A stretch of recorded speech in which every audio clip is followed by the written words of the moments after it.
Hey guys, this is Frozen Wish to use here, and welcome back to another movie review, and not just any movie review. Welcome to the start of Halloween reviews on my channel, where I am going to be reviewing your horror movies or Halloween movies in honor of this month. And to start it all off, I am going to be reviewing Longlegs. So Longlegs is an art house horror film that came out in the year 2024 and is directed by Osgood Perkins, the same director as Gretel and Hansel from 2020, which sucked. And also, he's directing the upcoming film The Monkey this February. And it stars Micah Monroe, Nicolas Cage, Blair Underwood, Alicia Witt, Kenan Shipka, etc. And so the film tells the story of an FBI agent named Lee Harker who investigates a serial killer for her agency under the demand of her boss named Agent Carter. The serial killer that she stumbles upon turns out to be the serial killer that visited Lee during her childhood, and his name is Longlegs, played by Nicolas Cage. Yeah, Longlegs is has this satanic cult, and he wants to murder people who are he wants to murder girls who are celebrating their birthdays on the 14th of the month, and he does so in the 13th day of the month, the day before their birthdays. And so Agent Lee Harker must stop Longlegs by finding clues to his riddles and all that stuff. So yeah, Longlegs. Now, if you guys saw my top 10 favorite movies of 2024, of summer 2024, this well technically top 5. I did mention Longlegs as the surprise of the summer, and I did talk about my thoughts, so you may remember that. I mentioned the fact that I was going to be reviewing this film as part of my Halloween month. So here I am reviewing Longlegs. Now going into this film, I honestly was not looking forward to it. I had low expectations on this one, and there is a reason why I consider Longlegs as the surprise of the year, the biggest surprise of the year.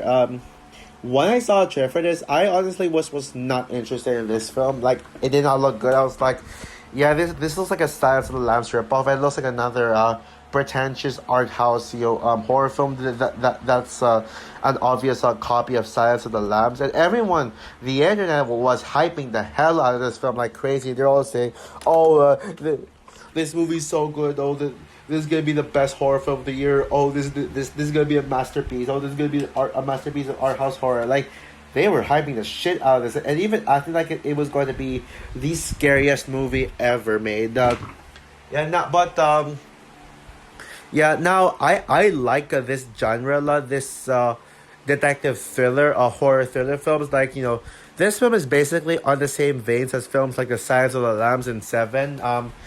And yeah, I actually love The Silence of the Lambs. I actually rewatched The Silence of the Lambs back in July in preparation for Longlegs. And I gotta say, I adore The Silence of the Lambs. No, I am not going to review The Silence of the Lambs this Halloween. I had no plans to, but yeah, I'll just say I think The Silence of the Lambs is a masterpiece. It would be my favorite movie of 1991 now. Even dethroning Terminator 2. Yeah, I think The Silence of the Lambs deserved to win Best Picture at the Oscars in that year. And yeah, it's so good that there were like so many inspirations, like so many movies that take inspiration from The Silence of the Lambs, including this one. And after my thoughts on Seven, I love Seven. I think Seven is such a damn brilliant movie, and one of my favorite David Fincher films. But Gone Girl would be my favorite. Oh wait, no. Sorry. The Social Network would be my favorite David Fincher film. Well, either Social Network or Gone Girl. I'll have to think about that. But yeah, I don't think Seven is the greatest David Fincher movie like what everyone else says it is. Now, I did not see Longlegs in theaters. I decided to watch this movie online. Yeah, I mean, not because I was dreading it, but mainly because I was on vacation, and Longlegs did not play in the theater I saw. Plus I no did not play in the no, not the theater I was in, but rather the country I was in, which is Hong Kong. And also, I saw Fly Me to the Moon instead, which, yeah, Fly Me to the Moon is certainly Fly Me to the Moon, yeah, was a film I was more interested in. But caught me surprised. I actually really liked Longlegs. I thought Longlegs was a great film. Although a slightly overrated, I still really dug the hell out of Longlegs. But the film just kept getting better and better and better the more I thought about it, up to the point where now I can say that I absolutely love Longlegs. Longlegs is one of the best horror films of the year and one of the most engaging art house films yet. Yeah, I think this is definitely just right up there. Now, is this my favorite horror film of the year? No, that would still go to Abigail in my opinion, but Longlegs is definitely my top five favorite horror films. Yeah, but I still would prefer I would prefer Abigail, Alien Romulus, and Maxine over this one. But when it comes to the horror films that came out during the summer, I'd say this film is slightly better than A Quiet Place Day One. And it's not one of my favorite films of the year. Yeah, this film is not going to be in my top 10 favorite films of the year, nor an honorable mention, because I think there are far better movies that came out this year. But yeah, but it's a film that certainly grows on me the more I reflected it, and even like on this rewatch, I love it. Yeah, the beginning scene of the film already sets the stage for what's about to come, and the movie never holds back. It is a film that is legitimately scary without using jump scares. And yeah, and literally the first appearance of the title character scared the living shit out of me. And also this scene where Lee sees a photo of Longlegs, which caused a flashy effect. Well, hard to describe, but basically the build up to the third act. Yeah, that was by far the scariest scene in the film. The film also does a perfect job of using suspense to make us think that there's going to be a major jump scare, but that wasn't the case. The sound effects contribute well to the atmosphere of the film, and it has one of the most gorgeous and brilliant cinematographies of the year. And yeah, the story is such a brilliant detective story that takes inspiration from other masterful detective thrillers, which I just mentioned. But it doesn't really feel like a carbon copy, nor a rip-off of Silence of the Lambs and Seven. But what made the story extra interesting is the idea that the murders happened on the 13th day of the month, a day before the 14th, which is their birthday, and Longlegs visiting Lee as a child happened on January 13th, means that her birthday is on January 14th. Yes, guys, the same birthday as me. I'll admit that's actually one of the main reasons why I love Longlegs, why I praise the hell out of this film. It's because of the fact that Lee Harker has the same birthday as me. Yeah. And also, while this film that does have a slow pacing, it's one of those films where the slow pacing actually never bores me. Yeah. Now, yes, I know that there are some art house films where I can admit they're boring and not for me, but Longlegs is a slow burn film that actually is engaging from start to finish. There was never a scene that bored the hell out of me. Even in some of the more silent moments, they still felt very engaging to me. And I think more art house films should be like this. Yeah, more. But I am actually engaging. I am actually appreciating art house films more and more. After all, I am a cinephile, and at least I appreciate these kinds of films. Yeah. I know that piece of shit bully, Mr. Minion, would claim that I'm only pretending to be a cinephile, a professional critic. But look at me, I'm reviewing this film. Also, I should remind you that I reviewed the Godfather last month, and I actually truly appreciated unlike freaking Inside fan. Now, yes, I know Joel's Bannister fan loves The Godfather, but how much does he really love it, or does he only love it just to get a rise out of us and make us think that he's actually a professional critic? Well, I know, like in your me and Charles Bannister fan comparison post, yeah, I did say that. Yeah, I did say. Yeah, you did mention that we're both pretending to be professional critics, but at least I appreciate this kind of film right here. But I know Charles Bannister fan. Yeah, every time he goes and see art house films, his reaction to it would be like, "Oh, it's so boring. So boring." But he doesn't even understand what art house films are, like the appeal of them and why they are so boring. At least I understand that not all movies should be entertaining. Yeah, sorry about that quick Charles Bannister fan doesn't want to mention. I'm just trying to defend. I'm just trying to defend myself. Like defend the fact that defend me being a cinephile and reviewing these kinds of films and giving them recognition. Yeah, but I made a point that I appreciate these kinds of films, and I get why people would say that this is a film that they respect and admire more than enjoy and like on a personal level. But this is a film that I just like on a personal level.